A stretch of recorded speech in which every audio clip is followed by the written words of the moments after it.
আসসালামু আলাইকুম। আমরা জানবো বিমস্টেক থেকে গুরুত্বপূর্ণ সংক্ষিপ্ত প্রশ্ন উত্তর। চ্যানেলটি সাবস্ক্রাইব করে সাথেই থাকুন। প্রথমে আমরা বিগত বছরের প্রশ্নগুলো সলভ করব, দেন বিস্তারিত আলোচনা করব। ভিডিওটি ভালো লাগলে অবশ্যই একটি লাইক দিবেন। বিমস্টেক কী ধরনের সংগঠন? এটি অর্থনৈতিক সংগঠন। বিমস্টেকের সদর দপ্তর অবস্থিত ঢাকাতে।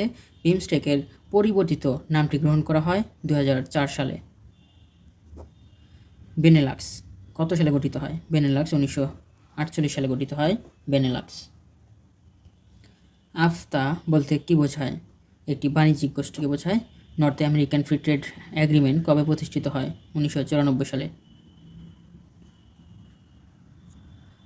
নাফতার সদস্য 9 হচ্ছে ভেনেজুয়েলা। মার্কিন যুক্তরাষ্ট্র, মেক্সিকো, কানাডা নাফতার সদস্য দেশ। North American free trade agreement অর্থাৎ নাফতা এর সদস্য। নাফতা গঠিত 1994 সালে। নাফতা চুক্তি কখন অনুমোদিত হয়? 1992 সালে অনুমোদিত হয়।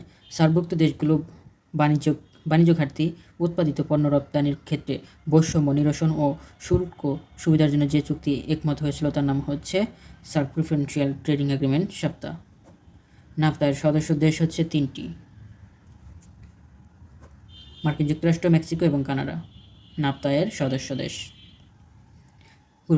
বিমস্টেকের পূর্ব নাম ছিল Bangladesh, India, Myanmar, Sri Lanka, Thailand Economic Cooperation. বিমস্টেকের বর্তমান নাম হচ্ছে Bay of Bengal Initiative for Multi Sectoral Technical and Economic Cooperation. BIMSTEC একটি অর্থনৈতিক সংগঠন। বিমস্টেক প্রতিষ্ঠিত হয় 1997 সালে। বর্তমান সদস্য দেশ 7টি। সদস্য দেশগুলো হচ্ছে বাংলাদেশ, ভারত, শ্রীলঙ্কা, থাইল্যান্ড, মিয়ানমার, নেপাল ও ভুটান। সর্বশেষ সদস্য দেশ নেপাল ও ভুটান 2003 সালে। বিমস্টেকের সহযোগিতার ক্ষেত্র হচ্ছে 14টি, কিন্তু সার্কের ক্ষেত্র হচ্ছে 13টি। সদর দপ্তর ঢাকা, বাংলাদেশে। বিমস্টেকের বর্তমান মহাসচিব ভারতের ইন্দ্রমণি পাণ্ডে। ধন্যবাদ সবাইকে এতক্ষণ সাথে থাকার জন্য। সকলের জন্য শুভকামনা রইল।